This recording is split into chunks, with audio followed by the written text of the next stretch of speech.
అంటున్నాను. ఇప్పుడు దేవుడు ప్రత్యేకంగా సృష్టించిన 5 ఆడపిల్లలు ఉన్నారు మీకు.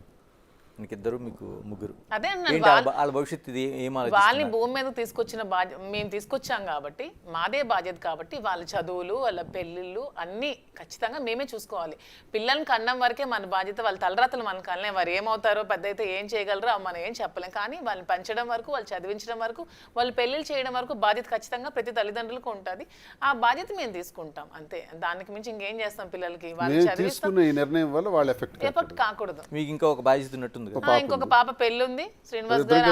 ఆమె పెళ్లి ఫస్ట్ ఆమె మ్యారేజ్ చేస్తాం. ఆమె మ్యారేజ్ కోసమే డబ్బులు ఫస్ట్ సంపాదించిస్తాం. మా పిల్లలు ఇంకా చిన్న పిల్లలు ఇంకా ప్రెసెంట్ చదివిస్తాం. వాళ్ళ పిల్లలకి ఇంకా చాలా టైం ఉంది, వాళ్ళు మ్యారేజెస్ చేస్తాం అంతే. అంత there is no secrecy and there is no jealousies and egos and cunning thoughts. ఎలాగంటే చట్టపరంగా ఒక అంగీకారం వచ్చిన తర్వాత, మీకు లైన్ క్లియర్ అయిన తర్వాత ఇద్దరు చట్టపరంగా వస్తుందా రాదా అవన్నీ అనవసరం. చెప్తున్నాను కదా, మా ఇద్దరం మానసికంగా పెళ్లి అయిపోయింది, మా ఇద్దరం భార్యాభర్తలమే. దీన్ని ఎవ్వరు ట్రోల్ చేయాల్సిన అవసరం లేదు. లీగల్ గా జరగలేదు. మీకు పబ్లిక్ గా మీకు పెళ్లి కావాలంటే లీగల్ గా చేసి చూపిస్తాం అంటున్నాను. మేమైతే పెళ్లి చేసేసుకున్నాం. మాకు మా మనసాక్షులు మాకు కలిసిపోయి మేము మానసికంగా కలిసిపోయాం. మేము భార్యాభర్తలు మాత్రమే, మేము భార్యాభర్తలమే. మీ అందరికి మా భార్యాభర్తలుగా మీకు ఫోటో కావాలి, మీకు ఒక ఫ్రేమ్ కావాలి, ప్రతి ఇంట్లో మీరు చూసుకుంటారంటే ఖచ్చితంగా లీగల్ గా అయ్యాక మీకు చేసి చూపిస్తాం అని చెప్తున్నాను అంతే. అంటే వారసుల సంగతి ఏంటి? వారసుల సంగతి కూడా అంతేనండి. లీగల్ ప్రొసీడింగ్స్ అయ్యాక లీగల్ గా కంటాం అంతే. ఓకే, ఆ ప్లాన్ కూడా ఉంది. నవ్వుతున్నారు శ్రీనివాస్ గారు. అంటే ఇద్దరు మొత్తం శ్రీనివాస్ అంటే గ్రేట్ లెజెండరీ అండి. తన లెగసీ ఎలాగా కంటిన్యూ అవ్వాలంటే ఒక వారసుడు ఉండాల్సిందే. అతనితో ఆగిపోకూడదని ఇంకో శ్రీనివాస్ ఉండాలని నా feeling, strong feeling. Right, thank you Srinivas గారు, థ్యాంక్ యూ మాధురి గారు. Thank you. అంటే ఇప్పుడు ఇద్దరికి ఒకటే నేను కంక్లూజ్ ఇవ్వాలనుకుంటున్నాను. Duvvada Srinivas, Duvvada Madhuri. Right, all the best. అంటే సొసైటీ ఏ విధంగా మిమ్మల్ని తీసుకుంటుంది, ఏ విధంగా మీ లైఫ్ నడుస్తుంది అనేది. ఏమండి, సొసైటీ అయితే మమ్మల్ని తీసుకుందండి. ఈ పిల్ల సైనికులు ఉంటారు కదా కొంతమంది, జెండా కూలీలు, జెండాలు మోసే కూలీలు, పిల్ల సైనికులు, వాళ్ళేవో ట్రోల్ చేసి పెడుతున్నారు తప్పితే సొసైటీ పబ్లిక్ తీసుకుంది. ఎక్కడైనా ఒక చోట ఆగిపోద్దండి అంతే అంతే. వాళ్ళే ప్రజలు మాకు తీసుకున్న తర్వాత మాకు నమ్మకం ఏంటంటే, ప్రజలకి వాస్తవాలు చెబితే అది వాళ్ళు అది విన్న తర్వాత కావాలంటే అగ్రభాగాన్ని పెట్టగలరు, లేకపోతే నేల మీద తొక్కేయగలరు, రథోపాతాలను. ఆ శక్తి ప్రజలకు ఉంది. అందుకే మేమేం ఆలోచించామంటే, మన వాస్తవాలన్నీ ప్రజలకు చెప్దాం, వాళ్ళు వింటారు, వాళ్లే నిర్ణయం తీసుకొని వాళ్లే మనల్ని కాపాడుతారు. పవన్ కళ్యాణ్ వ్యక్తిగత జీవితం కోసం, అసలు ఆ పెళ్ళిళ్ళ కోసం మీరు మాట్లాడిన తీరు, అంటే దాన్ని నేను ప్రస్తావించట్లేదు, కానీ ఏ మనిషి లైఫ్లో అయినా ఎప్పుడు ఏం జరుగుతుందో తెలియదని. ఇప్పుడు మీ లైఫ్లో జరిగింది ఇది అనుకున్న ఒక ఘటన. ఏమనిపిస్తుంది దాంతో అప్పటితో పోల్చుకుంటే? మీకు ఆ రోజున చేసిన విమర్శలు, ఈ రోజు నిజ జీవితం. ఈ ఘటనకి కొన్ని నెలలు, సంవత్సరం ముందు నేను ఆ విమర్శ చేశాను. నిజమే, చేసిన దానిలో నేనేమని విమర్శ చేశానంటే, మా వైజాగ్ అమ్మాయి నందిని అనే ఒక అమ్మాయిని ఆయన పెళ్లి చేసుకున్నారు, చక్రధర్ గారు అమ్మాయి. ఆమెకు విడాకులు ఇచ్చిన తర్వాత రేణుదేశాయికి చేసుకున్నారు. ఓకే, అది కరెక్టే, అది నేను తప్పు పట్టట్లా. రేణుదేశాయి గారికి చేసుకున్న తర్వాత మూడో వ్యక్తికి గర్భం దాల్చారు మూడో వ్యక్తి అని నేను అనలా, రేణుదేశాయి గారు అన్నారు. రేణుదేశాయి గారు చాలాసార్లు ఈ విషయం బాధపడేటప్పుడు రేణుదేశాయి గారు పవన్ కళ్యాణ్ భార్యను కూడా చూడకుండా ట్రోల్ చేశారు. ఎవరు? ఈ జనసేన పిచ్చోళ్లే విపరీతంగా ఆవిడని కూడా ట్రోల్ చేసి పడేసినారు. ఆవిడ నన్ను క్షమించండి, నేను ఈ మాట నేను అడిగినందుకు క్షమించండి అని చాలాసార్లు ఆవిడ ప్రాధాయపడి రిక్వెస్ట్ చేశారు కూడా. అంతగా ట్రోల్ చేశారు. వాళ్ళకి ఇది ఉండదు, కామన్ సెన్స్ ఉండదు. సో అది నేను ప్రశ్నించాను, మరి అది నేరం కాదా? ఎప్పుడైతే మూడో స్త్రీతో గర్భం దాల్చారో ఆ తర్వాత కొద్ది రోజుల తర్వాత ఇది జరిగింది.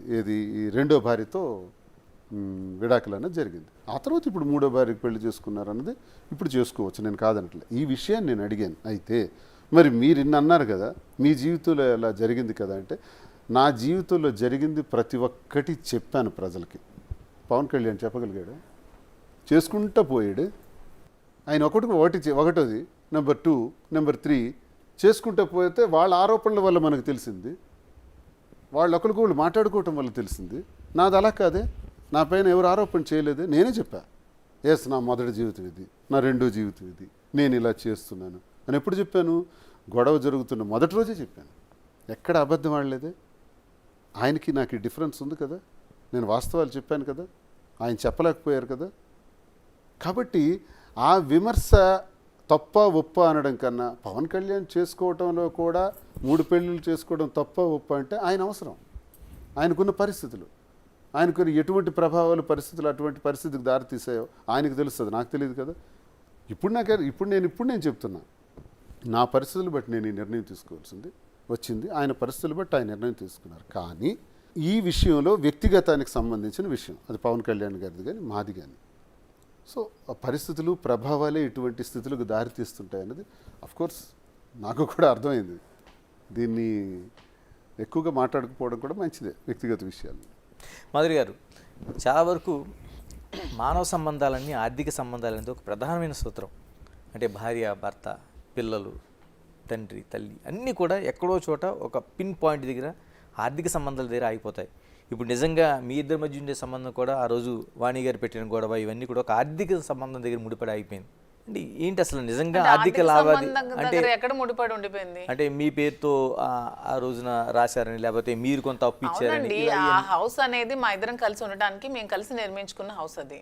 మీ ఇద్దరు కలిపి? మా ఇద్దరం కలిపి నిర్మించుకున్నాం. సో నా దగ్గర ఉన్న డబ్బులు నేను పెట్టాను, అతని దగ్గర ఉన్న డబ్బులు అతను పెట్టారు, ఇద్దరం కలిసి నిర్మించుకున్న హౌస్ అది. సో అది కూడా వచ్చి ఆక్యుపై చేసి తీసుకెళ్ళిపోతాము, అది కూడా వచ్చి తీసుకొని మమ్మల్ని రోడ్డు మీద పెట్టేస్తామంటే ఎవరు చూస్తూ ఊరుకోరు కదా. సో మీరు అన్నట్టు ప్రపంచం అంతా సంబంధాలను ఆర్థిక సంబంధం అవ్వచ్చు, కానీ మాధురి దువ్వాడ శ్రీనివాస్ది ఆర్థిక సంబంధం కాదు, అది మానసికమైన సంబంధం మాత్రమే. 100% ఆర్థిక సంబంధం మా ఇద్దరిది కాదు.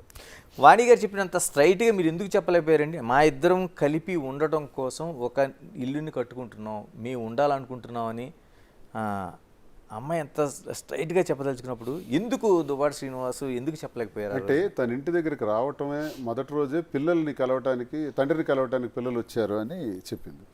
పిల్లలు కలవటానికి అలా రావటం ఏంటి? మీడియా ఎందుకు పిల్లలు కలవటానికి? కారాలు, నిచ్చెన్లు, రాడ్స్ ఇవన్నీ ఎందుకు? ఒక ప్లాంట్గా వచ్చింది. రెండో రోజు అలాగే వచ్చి డోర్లన్నీ విరగ్గొట్టి లోపల ఎంటర్ అవడానికి వచ్చారు. మూడో రోజు, నాలుగో రోజు టెక్కల్లో నువ్వు ఉండకూడదు, ఇంకెక్కడికైనా పోవాలి, ఎమ్మెల్సీగా ఉండకూడదు, రాజీనామా చేయాలి, లేనిపోని మాటలంటూ ఆడే అర్థం పర్థం లేని మాట్లాడారు. లాస్ట్గా ఆమె ఏం చెప్పారంటే, ఇంటిలోకి నేను ఎలాగైనా వస్తాను అని చెప్పారు. అప్పుడు ఇంటి సందర్భం వచ్చింది. ఈ ఇల్లు నాకు కావాలి అన్నది. ఇల్లు నీకు కావాలి అనుకునేటప్పుడు ఇల్లు నాది కాదు ఇది అంటే. నేను ఇంకోటి చెప్పాను, ఎప్పటికైనా నా తరం తర్వాత నేను అయిపోయిన తర్వాత పిల్లలకు వస్తుంది, ఎక్కడికి వెళ్ళిపోతుంది. కానీ మీరు అది అంతవరకు ఆగలేదే, ఆగకుండా ఇల్లు కూడా నాకు ఇచ్చేయాలి అనేటప్పుడు ఆ ఇల్లు కట్టడంలో తన భాగస్వామ్యం కూడా ఉంది. కాబట్టి నేను ఆ ఇల్లు ఎలా ఇవ్వాలి? అప్పు తీర్చేనే ఇవ్వాలి, ఆ అమ్మాయికి డబ్బులు మళ్ళీ నేను అందించి రిజిస్ట్రేషన్ చేయాలి. అలాంటి పరిస్థితుల్లో నేను రిజిస్ట్రేషన్ చేయలేను. కాబట్టి ఉన్న ఆస్తులన్నీ చేసేస్తాను, ఇది ఒక్కటి మాత్రం నేను ఇవ్వలేను అని నేను చెప్పాను. వినలేదు. దానికోసమే గొడవ పెట్టారు. గొడవ పెట్టేటప్పుడు మరి ఇంకెందుకు, అప్పుడు డబ్బులు ఇచ్చే పరిస్థితి అదే లేదు కాబట్టి వెంటనే ట్రాన్స్ఫర్ చేసేసాను, మాధురి పేరుని ట్రాన్స్ఫర్ చేశాను. ఇది జరిగిన కథ. ఇప్పుడు అది నేను ఇవ్వకపోతే ఆమె పేరున మరి ఆ డబ్బులైనా ఇవ్వాలి కదా, లేదా వాణి అయినా ఇచ్చే డబ్బులు తీసుకోవాలి. తను చెప్పారు, నాకు 2 కోట్ల వరకు నేను ఇచ్చాను, శ్రీనివాస్ గారు తిరిగి ఇవ్వాలనే ఉద్దేశంతో నేను ఇవ్వలేదు, వాణి అయినా సరే నాకు డబ్బులు ఇచ్చి తీసుకోవచ్చు అని చెప్పారు. మరి ఎందుకు ఆ పని చేయలేదు ఆమె? మరి అప్పు ఎలా తీరుస్తాం ఆమెది? కాబట్టి ఇల్లు రాశాను. ఇలాగ జనాల నుంచి, పబ్లిక్ నుంచి, అంటే ఆ రోజున మొదట జరిగిన ఘటన దగ్గర నుంచి ఇప్పటివరకు చూసుకుంటే పబ్లిక్ యాక్సెప్టెన్సీ మీకు ఎలా ఉంది? అంటే ఆ రోజు నిజంగానే చాలా వరకు ఒక ఆశ్చర్యకరమైన విషయంగా చూశారు. అంటే శ్రీనివాస్ గారు ఏంటి, మాధురి గారు అనే ఒక ఆవిడతో సంబంధం ఏంటి అనేది ఒక పెద్ద చర్చ అన్నది. రాను ఏమనిపిస్తుంది మీకు? అంటే పెద్ద చర్చ నుంచి రాను జనాలు నిజాలు తెలుసుకోవడం స్టార్ట్ చేశారు. సో వాళ్ళు కూడా యాక్సెప్టెన్సీ ఉంది, మమ్మల్ని ఎక్కడికైనా చాలా ప్రేమతో ఆదరిస్తున్నారు. అసలు వాళ్ళ ఇంటి ఆడపిల్ల నన్ను చూసుకుంటున్నారు. నాకు కొన్ని దగ్గర నాకు కళ్ళు చెమర్చే సిచ్యువేషన్స్ కూడా నాకు ఎదురయ్యాయి. ఒకరోజు ఒక బ్యూటీ పార్లర్కి వెళ్తే ఫారెన్ నుంచి ఒక ఆవిడ వచ్చారు. అంటే ఆవిడ వైజాగ్ ఆవిడ, అక్కడ అడ్వకేట్ తను. నా కోసం ఒక 2 hours వెయిట్ చేసింది నన్ను కలవడానికి. వెయిట్ చేసి వాళ్ళ ఇంటికి తీసుకెళ్ళి నన్ను ఒక ఆడపిల్లలా ట్రీట్ చేసి పంపించి చీర బొట్టు అన్నీ పెట్టి పంపించడం జరిగింది. ప్రతి ఒక్కరు కూడా వాళ్ళ ఇంటి ఆడపిల్లలా నన్ను ఆదరిస్తున్నారు. అవన్నీ చూస్తే నాకు చాలా హ్యాపీగా అనిపిస్తుంది. వాటితో పోల్చుకుంటే ఈ ట్రోల్స్ అనేవి నాకు 0 అనిపిస్తుంది. వాళ్ళ ప్రేమ ముందు ఇలాంటివన్నీ నా బ్యాక్ సైడ్ ట్రోల్ చేసే వాళ్ళకి అవన్నీ ఒక 0 అనిపిస్తుంది నాకు. వీళ్ళ ప్రేమను చూస్తుంటే పబ్లిక్ యాక్సెప్టెన్స్ చాలా బాగుందండి. మా ఇద్దరిని చూస్తే వాళ్ళ కళలో ఒక యాంగ్జైటీ, ఎక్సైట్మెంట్, హ్యాపీనెస్ కనిపిస్తున్నాయి. ఎక్కడికి వెళ్ళా మమ్మల్ని కలవడానికి ఎక్కడెక్కడి నుంచి మా ఇంటికి వస్తున్నారు. ఓ మొన్న ఇక్కడ వైజాగ్ అరకు దగ్గర నుంచి వాళ్ళు ట్రైబల్స్, అసలు వాళ్ళకి ఏం తెలిసిందో కూడా తెలియదు. మమ్మల్ని కలవడానికి పాపం రూమ్ ఛార్జెస్ కూడా లేక బస్సులో అలా తిరిగి నైట్ అంతా బస్సులోనే ఇచ్చాపురం వరకు ట్రావెల్ చేసి మళ్ళీ బ్యాక్ వచ్చి మార్నింగ్ మా ఇంటి దగ్గర దిగి మమ్మల్ని కలిసి వెళ్ళడం జరిగింది. అవన్నీ చూస్తే మాకు చాలా హ్యాపీగా ఎంతగా ఉండంటే మేము హైవేలో వెళ్తుంటే కార్ నెంబర్ చూసి వెనక నుంచి కార్ నెంబర్ చూసి ఓవర్టేక్ చేసి వచ్చి పరిగెడుతున్నారు మమ్మల్ని కలవడం. కార్ ఆపమంటున్నారు, ఫోటో తీసుకుంటా అంటున్నారు. కార్ నెంబర్ వాళ్ళకి ఎలా తెలుసు అంటే ఎంతగా ఇది వెళ్ళిందో చూడండి గ్రౌండ్ లెవెల్కి. నేను మీ ఇద్దరిని ఒకటే అడగదలుచుకున్నాను, ఎందుకంటే అంత సొసైటీలో అంత యాక్సెప్టెన్స్ ఎందుకు వచ్చింది అసలు? ఎందుకంటే మా వైపు నిజం ఉంది, నిజాయితీ ఉంది. సో అందుకనే వాళ్ళు అంటే accept మీ చేస్తారు. ఇద్దరి వైపు నిజం అనేది ఎప్పటికైనా గెలుస్తుంది అనే దానికి మేమే ఎగ్జాంపుల్. నిజం గెలిచింది కాబట్టి వాళ్ళందరూ మమ్మల్ని యాక్సెప్ట్ చేశారు, మమ్మల్ని అలా ప్రేమగా చూసుకుంటున్నారు. మాలో నిజాయితీ లేకపోతే అలా చేసి ఉండేవాళ్ళు కాదు. సో మాలో నిజాయితీ ఉంది కాబట్టి ప్రజలు కూడా మమ్మల్ని యాక్సెప్ట్ చేశారు, అంతే విధంగా ఆదరిస్తున్నారు. సో వాళ్ళందరికీ మేము టెక్కలి నియోజకవర్గం ప్రజలకు ఎప్పుడో ఎప్పుడో తెలుసు తెలుసు. మా ఈ నియోజకవర్గం రెండు రాష్ట్రాలకి ప్రజలందరికీ ఇప్పుడు తెలుస్తుంది. ఇది బయట మీకు తెలియటం లేట్ కానీ మా స్థానిక ప్రజలందరికీ తెలుసు. ఓకే, వాళ్ళు ఇది పట్టించుకోరు, ఇది మాకు ఎప్పుడో తెలిసిన గొడవే కదా అంటారు.